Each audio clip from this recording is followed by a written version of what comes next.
If you book an Uber in US in a city like New York, a 5-mile trip may cost you roughly around $20, which translates to 1765 Indian rupee. But a 8-kilometer trip, which is roughly 5 miles, if you take that ride in Uber India, you only pay 250 rupees. So does it mean you are being taken for a ride in US, literally and metaphorically? Absolutely not. Let's find out why.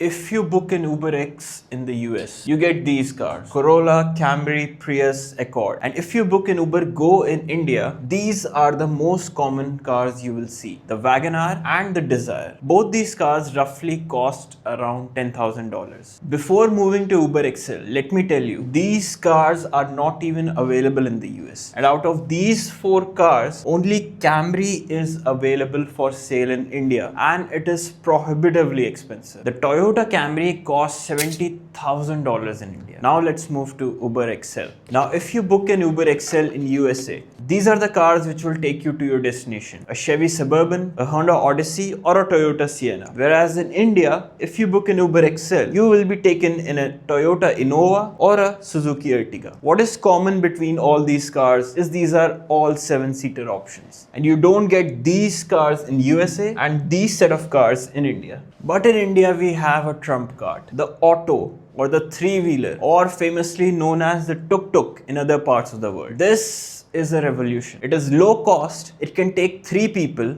it is extremely unsafe, it is noisy, but it can go to places no car can go, and it is much cheaper than an Uber Go. And this machine takes India's Uber game to the next level. Well, as far as the fuel goes, you folks in the US have gasoline, or popularly called as gas. You may have diesel and you may have hybrids, that is basically petrol hybrids or diesel hybrids. But what we have in India is something truly remarkable: CNG, compressed natural gas. I bet most of you may have never heard of this fuel type, if you're watching this video from US, that is. So this fuel makes driving cabs in India a profitable occupation. Somewhat. The cars which run on CNG, they don't produce much power. The tank sits in the boot of the vehicle. Yes, in India we don't have boot space. I mean, if you are carrying luggage, you have to keep it on your lap or on the passenger seat, because the boot area is occupied by these CNG tanks, as you can see on your screen now. The nightmare does not end there. So maximum range the cars which run on CNG have is around 200 kilometers, which roughly translates to around 120 miles. And every time you are going to the airport, and trust me, I'm not kidding, the cars will run out of CNG. The driver will request you that we have to take a detour and refill the CNG tank. So there will be a 30-minute long queue. When you come to the queue, the driver requests you to get out of the vehicle,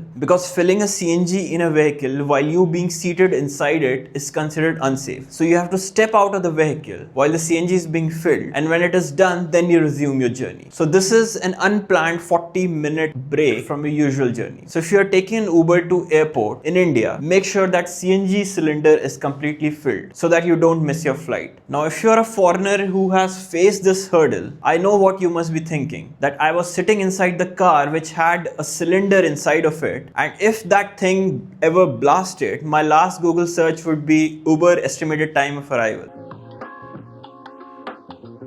To drive an Uber in India, you need a commercial license, you need police verification, a commercial permit. Basically, your car needs to have a yellow colored number plate, and you need insurance. But if you want to drive a car in the US, you need to learn to drive and actually have driving experience. So surprising as it may sound, but in India, you don't have to actually know how to drive a car to become an Uber driver. Yes. Further, you may also need a license and proof of residence if you want to become an Uber driver in the US. In US, the experience is more often than not acceptable. The cars are clean, you reach your destination on time, the driver is not trying to scam you, they usually don't talk much, and things usually end there. But in India, the riding experience is nothing short of a nightmare. Female drivers are scared for their life, the cars are extremely filthy and unclean. The drivers, either they are continuously talking on their phones or they are trying to strike up a conversation with you. And if all of those things were not enough, the drivers are extremely creative in scamming you, coming up with new scam every new month. So that makes riding an Uber in India a much more thrilling experience. So I'm generalizing here, but an Uber driver in US earns around $100 to $200 a day and around $3,000 to $4,000 a month. But a lot of it goes away in the fuel, insurance and taxes. Whereas in India, you may earn somewhere in between 1,000 to 2,000 rupees per day and around 30 to 50,000 rupees per month. But what about the struggles of the driver? Being an Uber driver is always hard, but at least in USA, the highways are smooth and the traffic is organized. It is the long hours and heavy traffic that may make it a little painful. But if this is the hard setting in a video game, next comes very hard and then comes extreme, because driving in India is a different ball game altogether. Traffic jams, extreme heat, long CNG queues, potholes, the customers cancelling their rides in blink of a second make India an extremely difficult place to drive a car, leave alone become an Uber driver. So as an Uber driver, life in both countries is difficult, but it is just a different flavor of pain.